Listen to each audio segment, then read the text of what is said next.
প্রিয় student, welcome to SKP math and physics education চ্যানেলে তোমাদের স্বাগতম। আজকের ক্লাস হচ্ছে West Bengal police KP constable practice set লিলারের প্র্যাকটিস সেট থেকে কিছু বেছে আনা অঙ্ক, যেগুলো খুবই ইম্পর্টেন্ট এবং গুরুত্বপূর্ণ, পরীক্ষায় আসে, বারবার আসে এবং অঙ্কগুলো অনেকে করতে পারে না, অনেকে বুঝে উঠতে পারে না। তবে শুরু করা যাক। অঙ্কগুলো খুব সহজভাবে করাবো, আশা করি বুঝতে পারবে, এবং বাচ্চা থেকে বাচ্চারা বুঝতে পারবে। তো শুরু করছি, ঠিক আছে? 30 নম্বর অঙ্কটা দেখো। 30 নম্বর অঙ্ক, অনেকে এই অঙ্কটাও বুঝে উঠতে পারে না। অঙ্কতে বলেছে a বাই b এর পাওয়ার হচ্ছে x-1 equal b by a এর পাওয়ার হচ্ছে x-3। তাহলে x এর মান কত? এই ক্ষেত্রে দেখো, যে কোনো একটাকে উল্টে দিয়ে আমাদের এই বেসগুলোকে এক করতে হবে।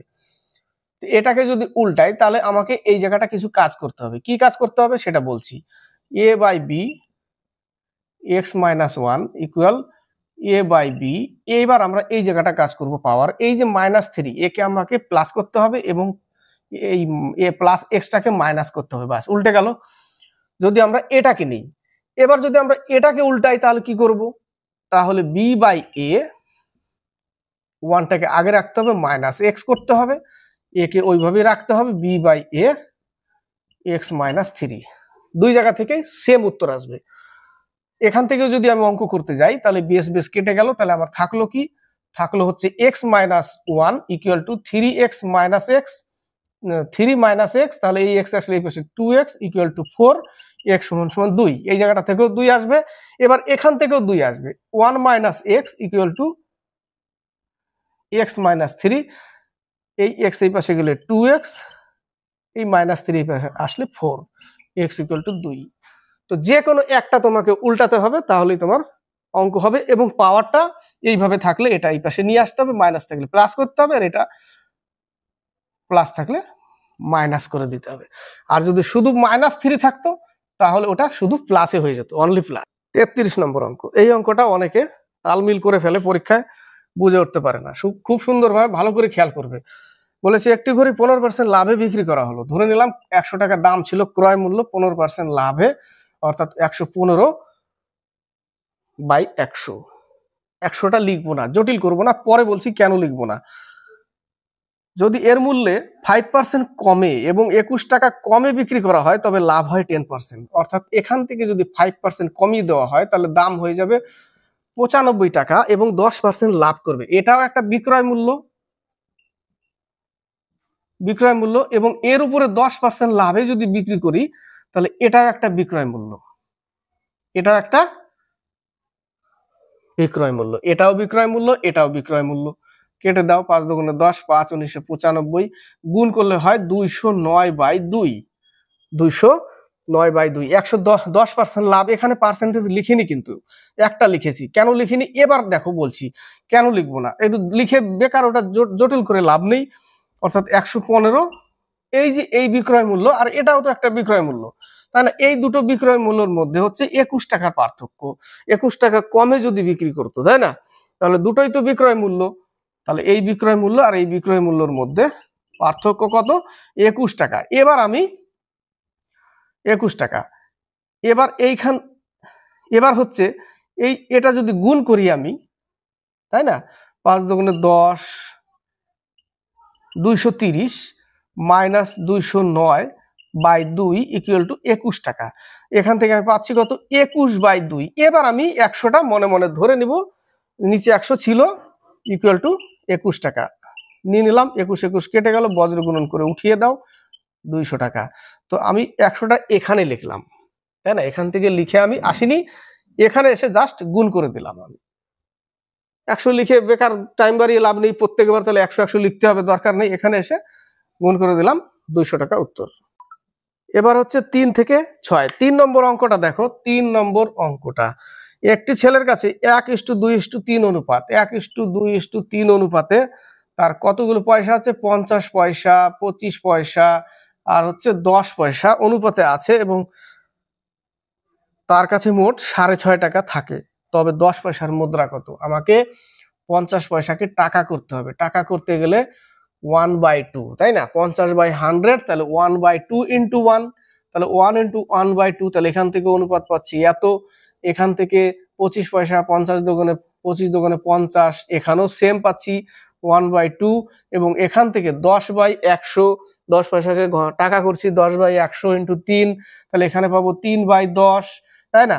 তাহলে এগুলোর যোগফল যদি আমি করি, অ্যাকচুয়ালি এগুলোর অনুপাত আগে আমাকে বের করে নিতে হবে এবং এটার যোগফল হচ্ছে এই টাকাটা এবং এর অনুপাত কত সেটা বের করে নিতে হবে। তাহলে 10 পয়সাটা বলেছে, সেটা বের করতে হবে তার অনুপাত কত, অনুপাত লসাগু কত 10, তাহলে এখানে পাচ্ছি কত 5 × 10, গুণ হবে 10 সবার সাথে 5, এখানে পাবো 3, তাহলে 10 পয়সার অনুপাত হচ্ছে 3। আর এই জায়গাটা পাচ্ছি কত 5 + 3/10, তাহলে 13/10 = এত টাকা। একে যদি উঠাই দিই, তাহলে দশমিক যদি উঠাই দিই, তাহলে কি হবে, শূন্য কেটে দাও, 5 × 13 = 65, 10 10 কেটে গেল, তার মানে 1 ইউনিট = 5 আর 10 পয়সার অনুপাত হচ্ছে 3, তাহলে 15 অ্যান্সার। কত অ্যান্সার? 15 উত্তর। খুব সোজাভাবে বোঝালাম, একটু লম্বা হলো, ইজি হলো, ঠিক আছে। এবার 4 নম্বরের অঙ্কটা দেখো, d = a × b / a + b × hour.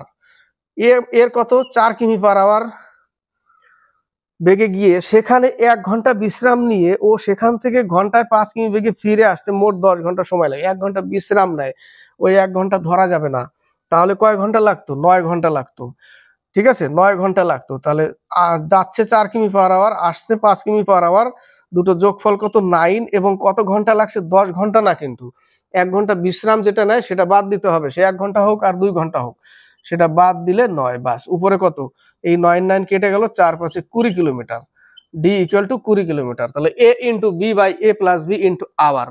ওইখানে যদি মিনিট থাকতো তাহলে আমাকে মিনিট লিখে নিচে 60 লিখতে হতো। ক্লিয়ার?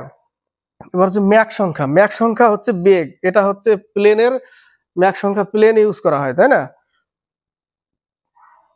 শব্দের সাথে যুক্ত। ম্যাক সংখ্যা কিসের সঙ্গে যুক্ত? বেগের সাথে।